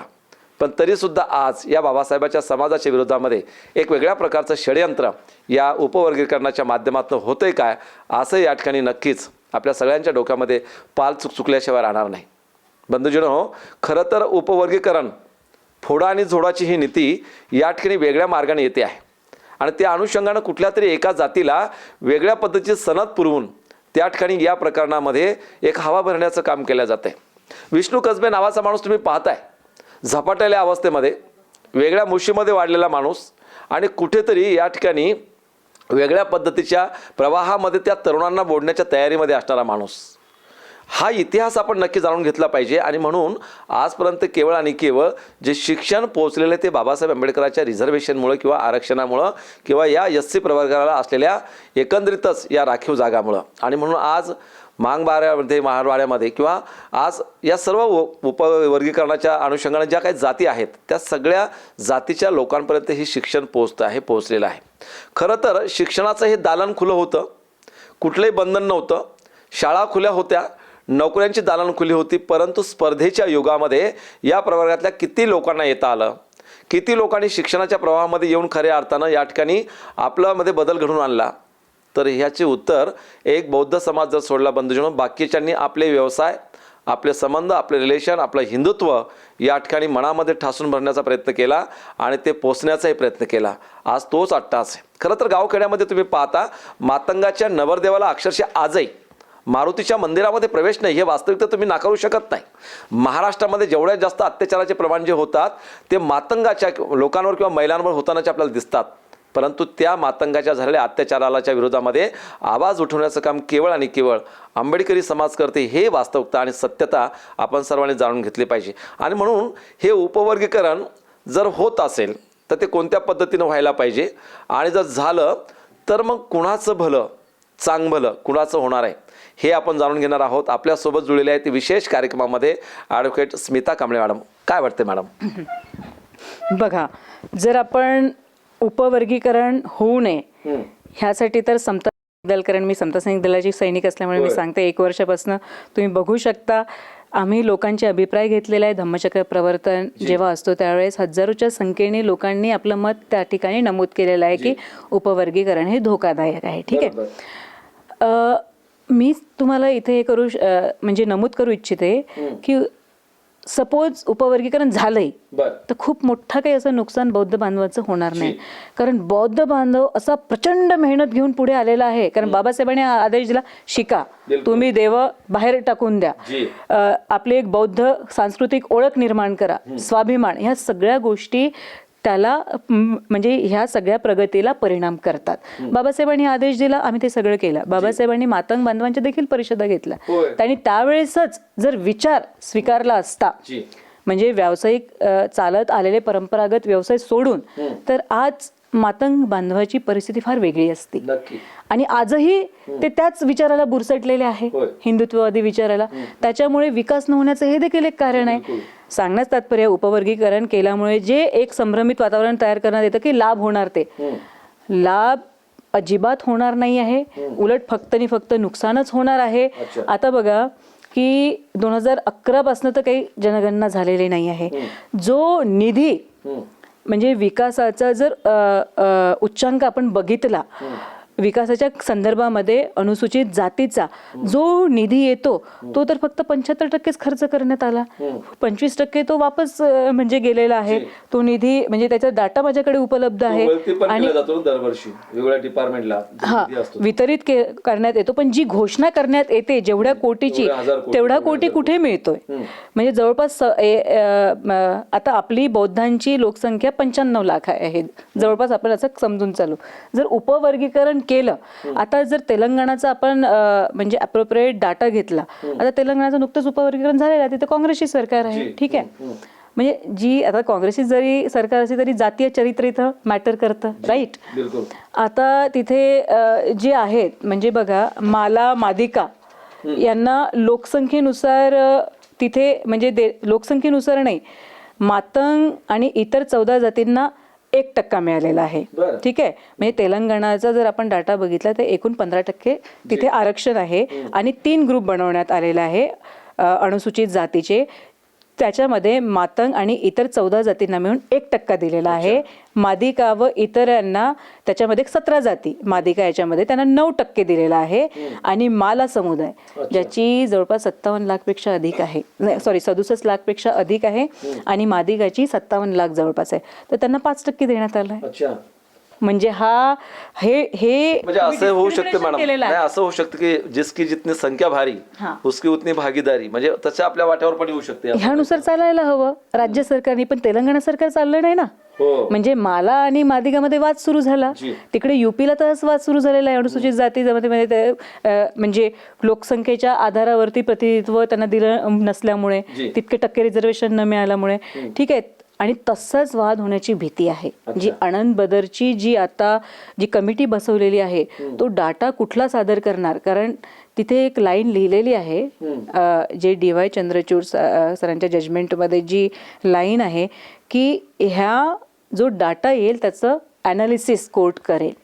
म्हणजे आपल्याला मार्ग मोकळा आहे कोर्टमध्ये जायचा. जर त्यांनी बायस्ड होऊन, आणि नक्कीच महाराष्ट्र गव्हर्नमेंट बायस्ड डाटा देणारच आहे, कारण उत्पत्तीच नागपूरमधून आलेली आहे उपवर्गीकरणची. म्हणजे स्पष्टच आता आपल्याला बोलायला हवं. हे 3% जी व्यवस्था मजबूत होऊ पाहत आहे आणि ज्या पद्धतीने या देशातील जातींना तोडण्याचं आणि समानता विभागण्याचं, या ठिकाणी असमानता आणण्याचा जो प्रयत्न आहे तो आपण हाणून पाडला पाहिजे. त्याच्यामुळे आपण बोलू तर कंटेम्प्ट ऑफ कोर्ट वगैरे होईल असं काही नाही. मी तर याही पुढे जाऊन म्हणेल की कंटेम्प्ट ऑफ कोर्ट होतं तर मग माननीय सर्वोच्च न्यायालयाने अनेक प्रकरणं प्रलंबित असताना याच्यावरती जे जजमेंट दिलं, मग ते कंटेम्प्ट ऑफ कॉन्स्टिट्यूशन आहे. बिलकुल होय. मग याला काय पनिशमेंट आहे? बरोबर ना. त्याच्यामुळे कसं हे बघा, संविधान सर्वोत्तपरी आहे, ठीक आहे. आणि संविधान सांगतं की ह्या जो म्हणजे वंचित तबका आहे त्याचं संरक्षण करणे. आणि बघा आपण का लढत आहोत उपवर्गीकरण होऊ नये म्हणून? बौद्ध बांधवाचा वाटा जाईल असं नाही, बौद्ध महारांचा वाटा जाईल असं नाही. ही जी होमोजिनस सजातीयता आहे ज्याचा उद्देश म्हणजे आपल्याला तोडण्याचा आहे, ते उद्देशामध्ये ते सफल होऊ नये. बिलकुल हे संविधानाला घातक आहे. म्हणून दिवस रात्र कारण आपल्याला लढण्याचा वारसा आहे. आणि बाबासाहेब शेवटी म्हणतात जो समाज संघर्ष करता है, जिसमें बलिदान देने का जज्बा होता है, संघर्ष करने का जज्बा होता है, वही समाज तरक्की करता है. आणि संविधान वाचविण्यासाठी आम्ही आमचं बुद्धी कौशल्य आम्ही केवळ म्हणजे असं हवेत बोलत नाही, जे काही मी बोलत आहे अत्यंत जबाबदारीने आणि डाटाच्या आधारावरती जा. बरं, त्या जजमेंटमध्ये अॅट्रॉसिटीचा देखील उल्लेख नाही. आता तुम्ही जर क्रिमिलेअर म्हणता तर नुकतीच, आता मी खूप आधीच्या घटना घेत नाही, तुम्ही बघा ना IPS ते पुरण कुमार त्यांनी सुसाईड केलेली आहे. किती त्याचा जातीय छळ झाला असेल? म्हणजे तो IPS झाला म्हणून तो तर आर्थिक तरी सुबक होता, परंतु कुठल्या याच्यावरती त्याला म्हणजे त्याचा बळी गेला? जातीच्या आधारावर. आता जे विद्यमान हा निर्णय देताना जे जस्टिस आहे आणि नंतर जे CJI झाले, BR गवई साहेब, त्यांच्यावरती जुता म्हणजे फेकण्याचा प्रयत्न करण्यात आला. ठीक नाही, ठीक आहे. मग क्रिमिनल कुठल्या अनुषंगाने, मतलब इतकं मोठं म्हणजे ढळढळीत उदाहरण आपल्यासमोर आहे. आणि जो जुता फेकणारा राकेश किशोर आहे, तो जाताना म्हणजे न्यायालयातून, आणि हे सगळं आहे उपलब्ध, ते असं म्हणतात की बघा हा जुता फक्त BR गवईंवरती आहे, त्यांच्या साईडनी बसणाऱ्या जस्टिसवरती नाही, म्हणजे ते दुसऱ्या जातीचे. आणि म्हणूनच एवढ्या मोठ्या प्रमाणात अनुसूचित जातीचा समुदाय आणि खास करून बौद्ध, ज्यांना अत्यंत आदर साहेबांविषयी होता, तर ते आला पुढे. म्हणजे कुठलंही तुम्ही बेनिफिट त्यांना दिलं नाही तरी सुद्धा आपल्या व्यक्तीवरती हा असा अन्याय झालेला आहे. म्हणजे मी तुम्हाला सांगते, मी स्वतः त्याच्यामध्ये घसा कोरडा होईपर्यंत हा संविधानाचा अवमान आहे. ते अनुसूचित जातीचे असल्यामुळे हे सगळं करण्यात आलेलं हे फार मोठं RSS प्रणित षडयंत्र आहे. आजही जाती व्यवस्था मजबूत करण्यासाठी सगळं होतं. सर्वोच्च न्यायालयाच्या CJI वरती जर जुताफेक प्रकरण होत असेल तर सर्वसामान्यांची काय गणती, हे वेळीच थांबवायला हवं. हे त्यांच्या हाती, ते सर्वोच्च पदावरती होते, त्यांच्या हाती हे सगळं होतं, परंतु त्यांनी ते माफ केलं. आम्ही माफ नाही केलं, कारण तो घटनेचा अपमान आहे. घटनाकारांनी जे पद निर्माण केलं CJI, त्याचा अपमान आहे. त्याच्या विरोधात आम्ही ते निघालो होतो बाहेर. ठीक आहे, हा एक पॉइंट झाला. आणि दुसरं म्हणजे जर म्हणजे हे तर गोष्ट क्लिअर झाली की तुम्ही इतक्या सर्वोच्च पदावरती असताना देखील तुमचा अवमान होणं, अपमान होणं, कारण अजूनही जात भिनलेली आहे. मग जात भिनलेली आहे तर क्रीम आली कुठून, प्रश्न हा आहे की नाही. क्रीम आली कुठून? तिथे पुरणकुमार जसं घडलंय, आजही घोडीवरती बसू देत नाही. गुजरात मधले प्रकरण UP मध्ये बघा, हरियाणामध्ये बघा, हे की नाही. तर हे सगळं आहे, तर क्रिमिलेअर ही कॉन्सेप्ट येऊच शकत नाही. दुसरं म्हणजे बघा, आता याच्यावरती आपण उपाय सुचवू. आता हे आपल्याला थांबवायचं कसं आहे. उपवर्गीकरण जर झालं तर ते लोकसंख्येच्या आधारावरती, आणि जर तुम्ही सर्वात मोठी बौद्धांची इथे धर्मांतरित बौद्ध म्हणा, महारांची संख्या म्हणा, जर 95 लाखापेक्षा म्हणजे जवळपास 1.5 करोडच्या घरामध्ये जर येत असेल, लोकसंख्येच्या आधारावरती द्या तुम्ही, आणि उपवर्गीकरण करा. आणि जर तुम्ही तसं केलं नाही, म्हणजे मातंग आणि बौद्धांमध्ये वाद निर्माण होणार नाही का? हेच ह्या सरकारला करायचं आहे. जे तेलंगणाला घडवून आणलं, जे हरियाणाला, जे उत्तर प्रदेशामध्ये म्हणजे वाद निर्माण करून त्याच्यावरती आपली राजकीय पोळी शेकून घ्यायची, हा यांचा डाव आहे. मी पुन्हा एकदा इथे क्लिअर करते की रिझर्वेशन हे आमचं सोशल कॅपिटल आहे, सामाजिक भांडवल आहे. त्याच्या मागची कॉन्सेप्ट आपण समजून घेतली पाहिजे. ते केवळ गरिबी हटवण्याचा नाहीये, आर्थिक निकष असू शकत नाही. गरिबी हटविण्याचा हा कार्यक्रम नाही आहे, तर हा देशाच्या विकासाला, राष्ट्र घडविण्याचा हा उपक्रम आहे. आणि गरिबी हटवण्यासाठी अनेक योजना आहे, घरकुल योजना आहे, स्वस्त धान्य योजना आहे. तर तिथं हे सरकार खूप, म्हणजे जिथं शिक्षण पाहिजे, आरोग्य हवं, तिथं नाही. म्हणजे ह्या ज्या योजना तुम्ही राबवू शकता ना, पण आरक्षण हा सत्तेमध्ये आणि देशातील शासन प्रशासन संसाधनामध्ये मेन वाटा मिळावा हा उद्देश आहे. तो उद्देश अजूनही परिपूर्ण झालाच नाही. तुम्ही फक्त संभ्रम निर्माण करून ठेवता. म्हणजे आमच्या समोर असं एक ताट वाढून ठेवता ज्याच्यामध्ये सगळे पदार्थ आहे, परंतु ते आमच्यापर्यंत पोहोचलंच नाही. 1990 नंतर जेव्हा मोठ्या प्रमाणात बॅकलॉग सुरू झाला, तेव्हा नंतर तुमच्या प्रक्रिया सुरू झाल्या भरण्याचं, हे सगळं म्हणजे आरक्षण वगैरे देण्याचं, प्रतिनिधित्व देण्याचं. त्याच्या आधी मग हा सगळा डाटा कसा काय भरून काढणार? तर सरकार आपली पूर्णपणे फेलियर ठरलेलं आहे. नोकऱ्या देण्यामध्ये अतिशय शेवटच्या घटकापर्यंत त्यांनी शिक्षण पोहोचवलेलं नाही, आणि रिझर्वेशनच्या धोरणावरती घाला घातलेला आहे. उपवर्गीकरण हे त्याचंच त्यांनी खूळ काढलेलं आहे. कारण स्वतःच्या अपयशावरती त्यांना पडदा टाकायचा होता. कुठला एम्पॉवरमेंट त्यांनी कुठल्या अनुसूचित जातीचं केलेलं नाही आहे. रिझर्वेशन अजूनही पोहोचलेलं नाही आहे. बॅकलॉग भरून काढलेला नाही आहे. नॉट फाउंड सुटेबल डाटा म्हणतात, त्याचा यांनी एक डाटा आमच्यासमोर सादर करावा. आणि हे सगळ्यावरती पडदा टाकण्यासाठी उपवर्गीकरणचं एक खूळ आणलेलं आहे. त्याच्यामध्ये नंतर आनंद बदर कमिटी त्यांनी स्थापन केलेली आहे. आत्ताच बघा, समता सैनिक दलांनी मी तुम्हाला सांगितलं की रिव्ह्यू पिटिशन टाकले, ते डिसमिस झालेली आहे. ठीक आहे, डिसमिस म्हणजे ती चर्चेला घेतली होती रूममध्ये, पण नंतर 4 ऑक्टोबरला ती डिसमिस केली.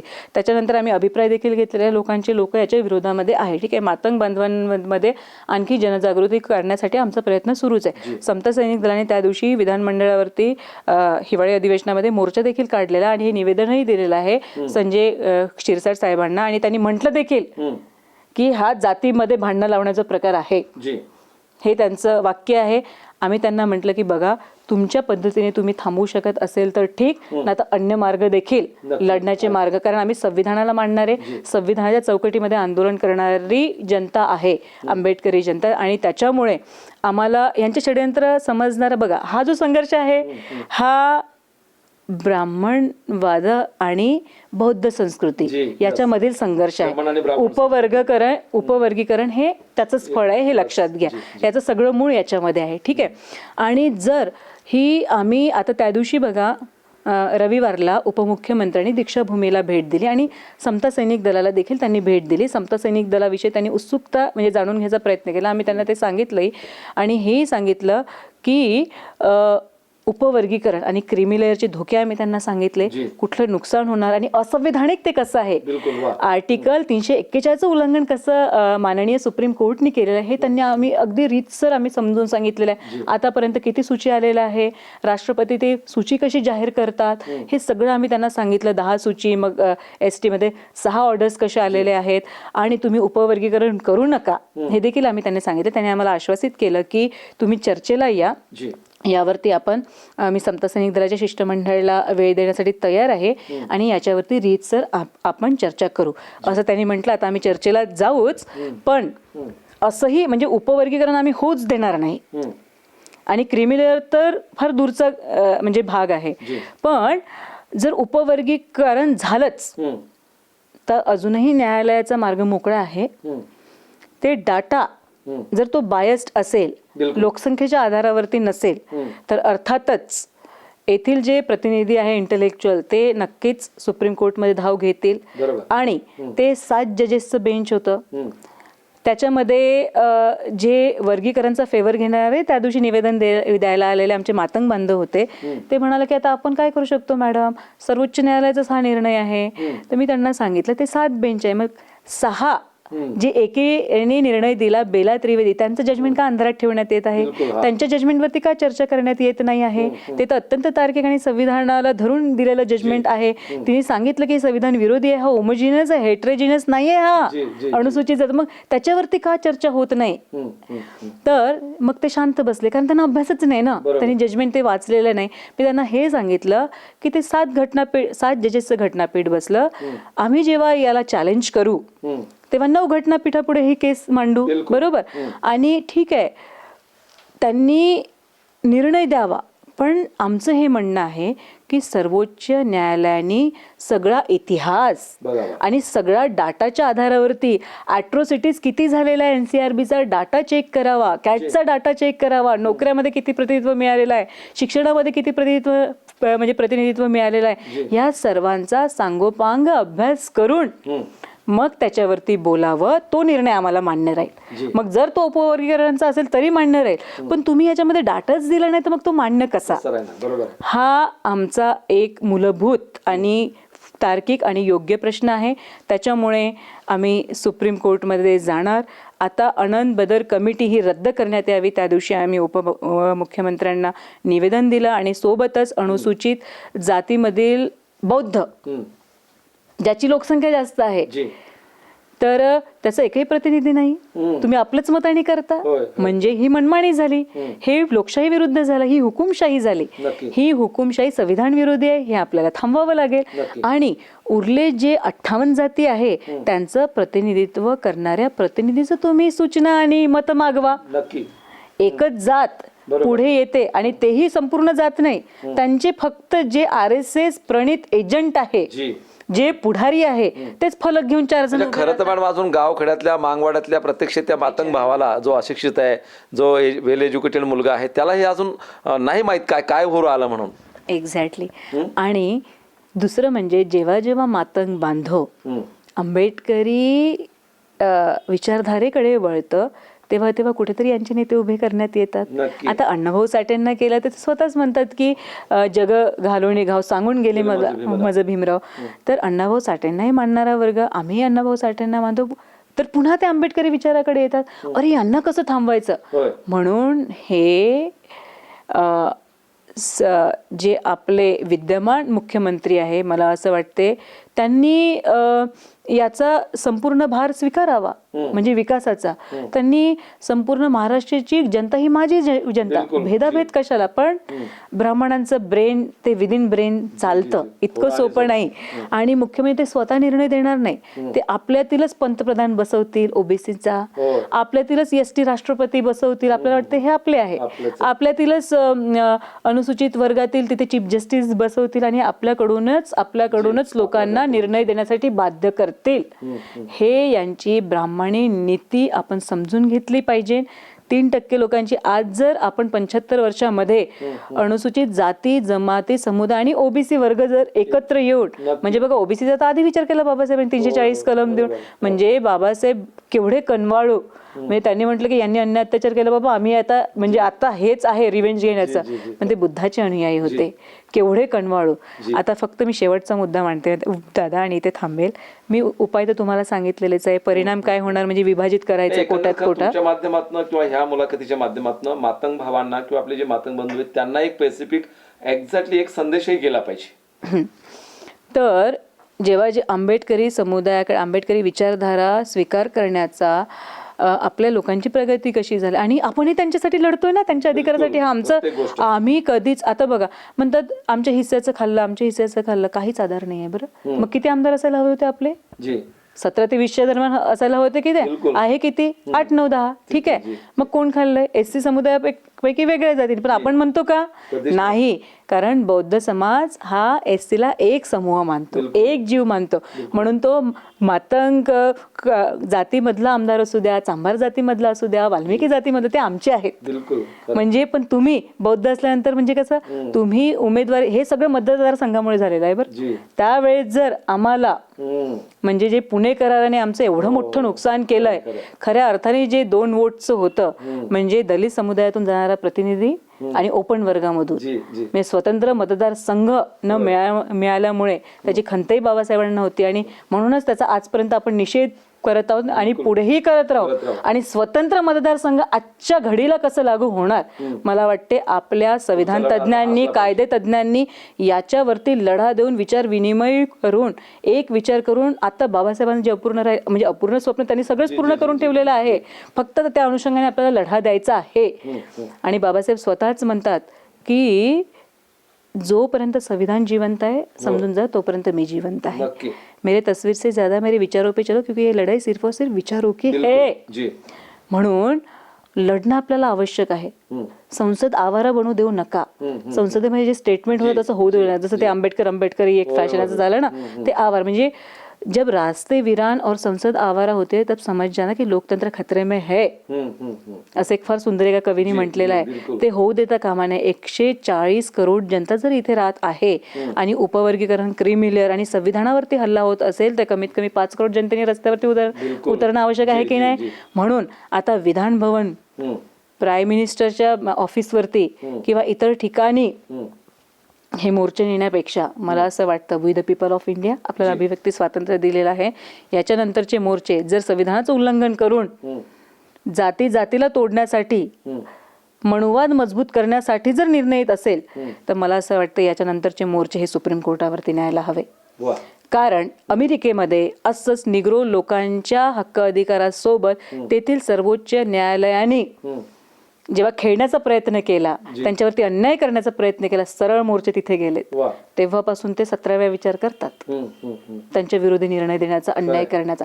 आणि तसाच फार मोठा अन्याय आता झालेला आहे. सांगण्याचं तात्पर्य असं आहे की आमचे जे विद्यमान सीजे, आता बाबासाहेबांनी म्हटलं की बाबा रे मी हा रथ इथपर्यंत आणून ठेवला, फार संघर्ष कठीण, माझ्या परिवाराकडे लक्ष नाही देता, मी माझे मुलं गमावली, पत्नी गमावली, पण तुमच्यासाठी दिवस रात्र शरीराकडे न बघता हे सगळं करत राहिलो, त्याला तुम्ही समजा आणि सुमार विरोध पत्करून ह्या भारतीय समाजाला, अनुसूचित पददलित समाजाला हा न्याय दिलेला आहे. मातंग बांधवांना हाच संदेश आहे की तुम्ही त्यांचा तो संघर्ष आठवा, ते बलिदान आणि ते त्याग आठवा की तुमच्यासाठी किती त्याग, आपल्याला एकजनसी, आपण एक आहोत हे करण्यासाठी बाबासाहेबांना फार खस्ता खावं लागलं. विरोधकांचे सुमार उत्तर द्यावं लागले, अत्यंत समर्पक अशी उत्तर बाबासाहेबांनी, कारण जे काही घटना दुरुस्त आहेत 3000पेक्षाही जास्त, त्याच्यावरती स्वतः बाबासाहेबांची तिथे आहे कॉन्स्टिट्यूशन असेंब्लीमध्ये ते लिहिलेलं आहे. त्यासाठी फार संघर्ष केलेला आहे बाबासाहेबांनी. बाबासाहेबांनी म्हटलं की नानकचंद्र तुला की जा माझ्या समाजाला सांग, समाज बांधवांना की हा राज जर तुम्हाला पुढे नेता आला तर न्या, नाही नेता आलं तिथेच ठेवा, परंतु मागे आणू नका. उपवर्गीकरणच्या निर्णयाने आणि क्रिमिलेअरची ज्या पद्धतीने सूचना देण्यात आलेल्या, जी चर्चा सुरू झालेली आहे, त्या माध्यमाने आमच्याच व्यक्तीने हा रथ एवढा मागे आणलेला आहे की अनुसूचित जातीला 500 वर्ष मागे आणून ठेवलेला आहे. आता क्रीम खाल्ली म्हणतात. ज्युडिशरीचं उदाहरण घ्या, किती लोक आहेत? 77% कुणाची संख्या आहे? अप्पर ब्राह्मणी. आमचं कुठे आहे तिथे? एक गेला त्याने, त्यांच्या हातून तुम्ही असं हे म्हणजे पाप करून घेतलंय, ठीक आहे, आता बुटही फेकला. बरं, निवृत्त झाल्यानंतर आता काय असावं? तरी पण आत्ताही म्हणजे ज्या परिषदामध्ये क्रिमिलेअर लागावं हा अट्टहास का? आणि एक असा लोकसत्ता पेपर आहे ज्याचे संपादक गिरीश, मला वाटते काय गिरीश त्यांचं गिरीश कुबेर, हे म्हणजे स्पेशल व्याख्यान चालवत आहे त्याच्या विरोधी की म्हणजे आयएसच्याच मुलांना मिळायला हवं का, तरी रिझर्वेशनचा कशाला फायदा का? बघा, दोन पेजेसचं जस्टिस मित्तलचं त्या ठिकाणी जजमेंटमध्ये 2 पेजेस आहे. त्यांनी असं म्हटलं की एका पिढीने आरक्षणाचा लाभ घेतल्यानंतर दुसऱ्या पिढीने घेऊ नये. मग तिसरी पिढी गरीब झाली तर म्हणजे हा आधारच नाही. शेवटचं वाक्य बोलते होमोजिनियस जे आहे त्याच्या मागची जी संकल्पना आहे संपूर्ण केवळ ह्या देशातच नाही तर जगामध्ये आर्थिक निकषावरती नाहीये. तुम्ही कुठल्याही देशाच्या अभ्यास, अनेक देशामध्ये राईट्स दिलेले आहे मागासवर्गाला.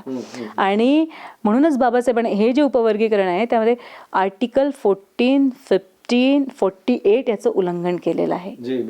आणि म्हणून आता हे थांबवायचं असेल तर पुन्हा आपल्याला आव्हान देणारी पिटिशन फाईल करावं लागेल, नंबर 1. आणि दुसरं म्हणजे आम्ही जे रिव्ह्यू पिटिशन टाकली होती त्याच्यामध्ये मी जे तुम्हाला सांगितलं ते डाटा सहित आम्ही ती पिटिशन त्या ठिकाणी फाईल केलेली होती. परंतु अत्यंत म्हणजे तिरस्कारांनी जर हे जजमेंट आलं असेल तर त्यांच्या समोर डाटा काय कामाचा? इतकं सगळं मेहनत करून जर आम्ही पिटिशन लावून तो डाटा देत असेल पण तुम्हाला वाचायचंच नसेल, आमचं असं म्हणणं आहे की तुम्ही द्या, तुम्ही निर्णय द्या न्यायालयाने, पण तुम्ही डाटाच्या आधारावरती द्या. बिलकुल. तर हेच आमचं मागणं आहे. आपल्याला संविधान वाचवायचं असेल तर आत्ता मी मातंग बांधवांना हा संदेश देऊ इच्छिते की तुम्ही कृपया म्हणजे तुमचा जो विकास झालेला आहे तो संविधानामुळे आणि घटनाकारामुळे त्यांच्या त्याग आणि असीम त्यागाने आणि संघर्षामुळे त्यांच्या संघर्षाला तुम्ही जागा. आता खऱ्या अर्थाने उपवर्गीकरण होऊ नये आणि संविधान वाचवण्याची वेळ आलेली आहे. तर मध्येच केवळ छोट्याशा लाभासाठी, एक आमदारकी मिळण्यासाठी, एक खासदारकी मिळण्यासाठी म्हणून तुम्ही मातंग बांधवांना वेठीस धरू नका. कारण जर असं केलं तर 500 वर्ष हा बांधव विकासाच्या वाटेपासून चुकलेला असेल आणि याच्यामध्ये मनुवादी शक्ती सफल झालेली असेल. दर्शकांनो, आपण खरं तर पाहताय लॉर्ड बुद्धा टेलिव्हिजनचा हा विशेष कार्यक्रम आहे आणि या विशेष कार्यक्रमामध्ये आपण ॲडव्होकेट स्मिता कांबळे मॅडमसोबत या ठिकाणी ही हेतुगूच करत होतो. एकंदरीत या ठिकाणी जो उपवर्गीकरणाचा घाट घातलेला आहे त्या अनुषंगानं अनेक प्रकारची या ठिकाणी मोर्चे आंदोलनं होत आहेत, निवेदनं सादर होत आहेत आणि केवळ या असणाऱ्या 59 जातीपैकी फक्त मातंग समाजाचे मोर्चे होत आहेत. याचाही आपल्याला विचार करावा लागेल की ह्या एकट्याच जातीला याची काय गरज पडलेली आहे. खरं तर हा लोक म्हणजे बौद्धांपेक्षा 2 नंबरला असलेला कदाचित समाज असेल. मग याच समाजाला किंवा याच जातीला ही का गरज वाटली? इतर याच्यानंतरचे असणारे चर्मकार असेल किंवा बाकीच्या असणाऱ्या ज्या जाती आहेत त्यांना का वाटू नये? कारण आज 75 वर्षामध्ये या SC प्रवर्गाला शिक्षणामध्ये, नोकऱ्यामध्ये खऱ्या अर्थाने हे 13% आरक्षण मिळत गेलेलं आहे. त्याचे लाभ या ठिकाणी स्पर्धेच्या युगामध्ये टिकणाऱ्या पुढे येणाऱ्या लोकांनी घेत गेलेले आहेत. त्याची फलश्रुतीसुद्धा सर्वजण चाखत आहेत. परंतु हा अट्टास होतोय आणि म्हणून आता आपण सजग झालं पाहिजे, जागृत झालं पाहिजे अशा प्रकारचा एक संदेश या ठिकाणी आपल्या आजच्या चर्चेमध्ये सहभागी झालेल्या ज्या प्रवक्त्या होत्या त्या ॲडव्होकेट स्मिता कांबळे मॅडम यांनी तमाम मातंग समाज बांधवांना केलेलं आहे. आपल्याला हे माहीत असलं पाहिजे की हजारो आणि लाखो पत्र या ठिकाणी सुप्रीम कोर्टाला थेट या ठिकाणी जनतेच्या माध्यमातनं आणि समता सैनिक दलाच्या माध्यमातून या ठिकाणी हे पाठवण्याचं नियोजन झालेलं आहे. अनेक पत्र, हजारो पत्र या ठिकाणी गेलेले आहेत, आपण पाहू शकता. आणि हे सगळं कारण लोकांचं मत किमान या पत्राद्वारे त्या जजमेंटपर्यंत किंवा त्या न्यायाधीशापर्यंत, त्या यंत्रणेपर्यंत हे पोहोचलं पाहिजे की ही डिमांड आहे लोकांची, ही मागणी आहे. कारण ह्या पद्धतीनं जर सरकार ऐकण्याच्या मनस्थितीमध्ये नसेल तर हे आपल्याला या ठिकाणी काही पत्र मी या ठिकाणी वाचण्याचा प्रयत्न करतो आहोत की एक पत्र या ठिकाणी आहे की त्यांनी म्हटलं आहे की SC आणि ST आरक्षण में जो उपवर्गीकरण किया जा रहा है उसे मेरा सख्त विरोध है. कृपया सुप्रीम कोर्ट ने दिया हुआ यह निर्णय निसंदेह है और ये इसको यहाँ पे जल्द से बदलना होगा. अनेक पत्र या ठिकाणी आहे. दुसरं पत्र सुद्धा नावासहित आपण ते पत्र या ठिकाणी वाचण्याचा प्रयत्न करूया. दूसरा पत्र SC ST आरक्षण में जो उपवर्गीकरण का निर्णय दिया गया है इसे हमारा विरोध है. यहाँ पे नीलेश वाघमारे इन्होंने ये पत्र भेजा है. दूसरा यहाँ पे मेरे पास पत्र है कि ST और SC आरक्षण में जो उपवर्गीकरण का निर्णय किया गया है इसे हमारा यहाँ पे सख्त विरोध रहेगा. अनेक लोक या ठिकाणी प्रशांत शेंडे यांनी सुद्धा हे पत्र या ठिकाणी लिहिलेलं आहे की हे जे उपवर्गीकरण होते या प्रक्रियेला आमचा या ठिकाणी विरोध आहे. दुसरं सुद्धा अनुसूचित जाती आणि जमातीचे प्रवर्गाकरिता जे काही सर्वोच्च न्यायालयाने या ठिकाणी जो निर्णय दिलेला आहे किंवा जे होण्याचा घाट घातलेला आहे या प्रक्रियेला गौरव शांताबाई या ठिकाणी कांताबाई खापर्डे यांनी हे पत्र पाठवले. असे अनेक हजारो पत्र आपण पाहू शकता की या ठिकाणी हे पत्र सुप्रीम कोर्टाला या समता सैनिक दलाच्या माध्यमातून अर्थातच या ठिकाणी ॲडव्होकेट स्मिता कांबळे यांच्या पूर्ण या टीमच्या माध्यमातून हा पत्रव्यवहार होतो आहे. आणि खरं तर बाबासाहेब आंबेडकरांनी प्रत्येकाला या देशामध्ये फंडामेंटल राईट्स प्रदान केलेले आहेत आणि म्हणून प्रत्येकाला आपलं मताधिकार मांडण्याचा आणि तो या ठिकाणी व्यक्त होण्याचा अभिव्यक्ती स्वातंत्र्याच्या माध्यमातून प्रदान केलेला आहे. त्यासाठी तुम्ही सजग राहा, जागृत राहा, बोलते राहा. कारण जे बोलतात ते खऱ्या अर्थानं त्यांची जाणीव इतरांना होत राहते. म्हणून हा आवाज आपण समजून घेतला पाहिजे. जाता जाता बाबासाहेब आंबेडकर म्हणतात की गुलामों को गुलामी का एहसास करा दो ताकि वो बंड करेगा. अगर आपको ऐसा लगता है कि आप हमारे साथ गुलामी जैसा व्यवहार यहाँ पे हो रहा है तो हमें जागना होगा, हमें आगे आने होगा और हमें इस आंदोलन में यहाँ पे बाबा साहब ने दिया हुआ ये रिजर्वेशन 341 का ये हमें सजग और जागरूक रखना होगा, उसे राखीव कायम रखना होगा. और इसके लिए ये जो एक संघ समाज है 59 जाति जो यहाँ पे हमारे महाराष्ट्र में उसमें है उन सबको साथ लेकर चलना होगा. सबकी हित की बात हमें करना होगा और सबको यहाँ पे अपनी जो अस्तित्व के बारे में बताना होगा. तर दर्शकांनो, आपण खऱ्या अर्थानं या अतिशय विशेष कार्यक्रमामध्ये जुळलो होतो. सगळ्यांना विचार करायला लावणारा आजच्या घडीचा हा कार्यक्रम आहे.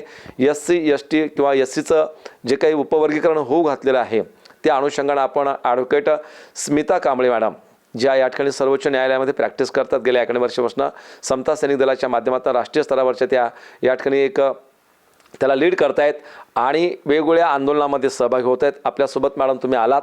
अतिशय महत्त्वपूर्ण वेळ तुम्ही तुमच्या कोर्टाचा लॉर्ड बुद्धा टेलिव्हिजनच्या या महत्त्वपूर्ण कार्यक्रमाला कायदेविषयक माहिती, तंतोतंत संविधानिक माहिती आजच्या मुलाखतीमध्ये दिली. त्याबद्दल तुमचं लॉर्ड बुद्धा टेलिव्हिजनच्या वतीनं विशेष या ठिकाणी अभिनंदन, आभार आहे. आणि मी प्राध्यापक गजेंद्र गवई आपण या महत्त्वपूर्ण विषयावर लॉर्ड बुद्धा टेलिव्हिजन सातत्यानं भाष्य करत राहते. कारण आपल्याला सजग आणि जागृत राहायचं आहे. कारण येणारा काळ आम्हाला या ठिकाणी संविधानिक मूल्यांची पायाभरणी आणि संविधानिक मूल्य पेरण्यासाठी कटिबद्ध करतोय. कारण हे वर्ष या ठिकाणी आपण पाहतोय भारतीय संविधानाची 75वी पूर्ण होते.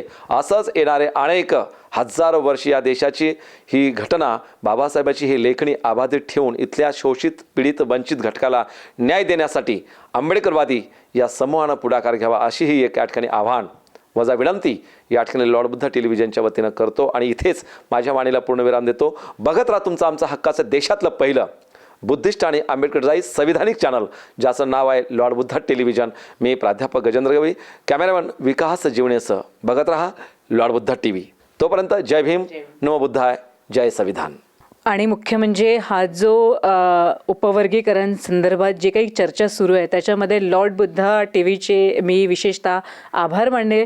कारण हा संपूर्ण महाराष्ट्रामध्ये जनजागृती करण्यासाठी आणि उपवर्गीकरण कसं घातक आहे ह्यासाठी लॉर्ड बुद्धा TVचं खूप मोठा वाटा आहे. आणि महाराष्ट्राच्या जनजातीपर्यंत उपवर्गीकरण हे घातक आहे, संविधान विरोधी आहे हे पोचवण्याचं काम विशेषतः लॉर्ड बुद्धा करत आहे. त्यामुळे मी लॉर्ड बुद्धाचे विशेषतः आभार मानते. थँक्यू. जय भीम. आप देख रहे हैं